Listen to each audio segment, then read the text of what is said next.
The Chicago Fire went up against Seattle Sounders over the weekend and lost 2-1 against them in Lumen Field. And I'm here to talk to you about it. You're watching Firewatch FC.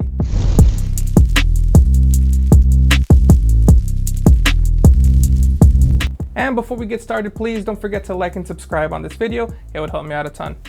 Thank you so much. Now let's get to it. This game was a tale of two different halves. The first half was really good for the Chicago Fire. I'd even say it was a dominant performance. We had two really good chances at goal. The first one was at the 5th minute by Haile Selassie, but unfortunately that one was saved. The second one also came from Haile Selassie, and that was at the 30th minute, which ended up giving us the goal. But while the Fire was enjoying this momentum and the bulk of possession, there were signs that something was gonna happen. On the 5th minute, we saw Kuiper slip. Then on the 17th minute, we saw Brian Gutierrez slip. So it was only a matter of time until someone got injured. And that came at the 36th minute in the form of Turan getting a hamstring injury.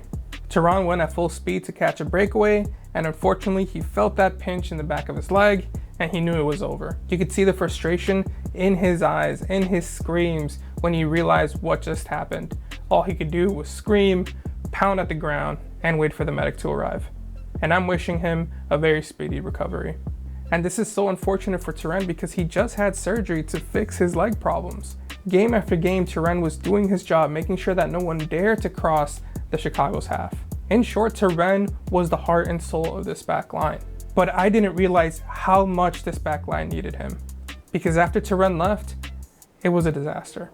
The second half for the Chicago Fire was all bad. The Fire became toothless, had a bunch of bad passes, bad crosses, bad long balls, and bad tackles. Eventually, penalties is what got us. Jonathan Dean got caught pulling on Paul Rothrock's shirt. It was a soft penalty, but a penalty nonetheless. Rusnak takes the pen and slots it in for a goal.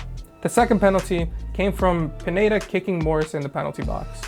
Rusnak once again takes the penalty and gets the goal. Like I said before, the Chicago Fire were off to a great start, and it was really exciting to watch them in that first half. Everything was just clicking. But immediately after Turan goes down and Pineda gets subbed in, it was over. I've been highly critical of Pineda these last few matches, saying how he's in bad form and he should stay on the bench. And I hate that I was proven right today. He got a handball and a penalty all in the same match. Just to read off a few stats for you guys. He had 15 out of 19 accurate passes, 0 of 3 accurate long balls, no tackles attempted, 0 out of 2 ground duels won, and just 1 out of 2 aerial duels won. I realize that filling in for Turan is incredibly hard, but damn, Mauricio Pineda didn't even look like a professional footballer out on the pitch today. The only adjustment that I noticed from the Seattle Sounders was just a slightly more intense press. But other than that, the play was pretty much the same. But under the pressure, without Turan, that back line just crumbled. The entire back line just couldn't complete a pass, not just Pineda. And I feel the biggest culprit was Suke. He had a bunch of long balls that went to nowhere, passes straight to the opposition. It was just bad. Dean did all right for the most part. He did definitely cause a penalty. But as far as penalties go, that is one of the softer calls I've seen. Every player in that pitch pulled a shirt at some point in the game, but you just can't do that in the penalty box in the era of VAR. Everyone in the midfield also did really well. Brian Gutierrez had a really good attacking first half, showing off his vision, good passes, good through passes, but then on the second half it was a lot more quiet, pretty much forced to be more defensive. Herbers also did really well. He was pretty defensive most of the game, but he had some moments of brilliance too. There was a moment there where he found a way out of a 3v1 situation. It was pretty incredible to see, honestly.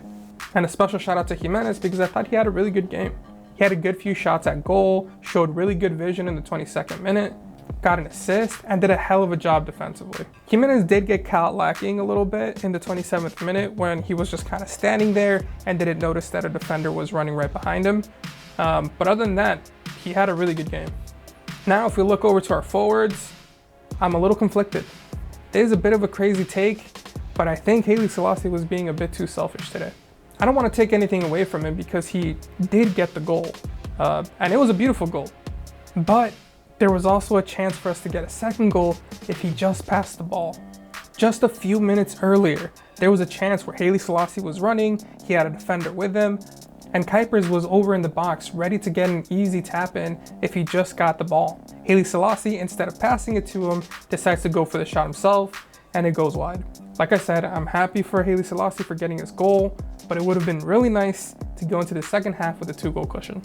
And now looking back at it with hindsight, that goal could have given us a draw, letting us have that 1 point to get us out of last place in the Eastern Conference. And as for Kuipers, I thought he did really well with what he could control. He was in the right areas every single time, just passes didn't get to him. He only had 34 touches this match, and that was mostly him being defensive. Like I said, he didn't get a chance to really do anything except for help out in the press. This match was really frustrating to watch, especially towards the end, when we gave up that penalty. But that's not even the most frustrating part. The most frustrating part about this match is that we lost a very crucial piece to our team. Thuram is a huge, huge loss. And if you look at the depth chart, everyone else that could replace him is already injured. There's really no point in me saying that Pineda needs to stay benched when it's either Pineda or Omsberg. And I don't even know what Omsberg looks like because he never plays. There is some hope because a lot of these injuries are supposed to come back in the middle of July, but it's still not great. Without Thuram, the chances of us winning games has dropped significantly. And now we're relying on Chihos, who's clearly slowing down, and Aragoni, who's a right back filling in as a center back, and either Pineda, who has shown to be terrible, or Omsberg, who never plays. It's getting pretty bad. The chances for us going into the playoffs were already slim, but now they're basically non-existent without Thuram. It's unfortunate. These injuries really plagued us this year, but it wasn't just injuries that got us where we are. Anyway, that's all I had for you guys. 97 till forever. Baby, you give me ice and fire.